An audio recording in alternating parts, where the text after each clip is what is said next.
আসসালামু আলাইকুম রহমতুল্লাহি ওবরকাতু। প্রাণপ্রিয় কলিজার ভাই ও বোনেরা এবং সোশ্যাল মিডিয়ার সকল প্ল্যাটফর্মের ভাই বোনদেরকে জানাই আন্তরিক শুভেচ্ছা ও প্রীতি ভালোবাসা।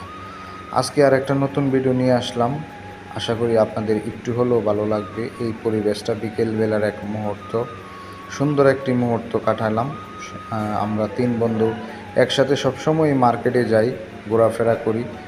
তো কেমন লাগছে ভিডিওটা অবশ্যই আপনারা কমেন্টের মাধ্যমে জানিয়ে দিবেন। আপনাদের অনুপ্রেরণা এবং ভালোবাসায় আমরা সামনে আগাতে চাই। আপনাদের ভালোবাসা সবসময় আমরা কাম্য করি এবং কি আপনাদের ভালোবাসাই আমাদেরকে উৎসাহিত যোগায়। সে সুবাদে আমি কিছু না কিছু করার চেষ্টা করি, যেহেতু ফেসবুক প্ল্যাটফর্মে কাজ করে যাচ্ছি নিয়মিতই। তো সময় পেলেই আমরা একটু ঘুরতে যাই, মার্কেটে যাই, তখন আর কি ভিডিও করা হয়। তো আশা করি আপনাদের এই ভিডিওটা ভালো লাগবে। আর কেমন লাগছে অবশ্যই কমেন্টের মাধ্যমে জানিয়ে দেবেন। আসসালামু আলাইকুম ওয়া রাহমাতুল্লাহি ওয়া বারাকাতুহু।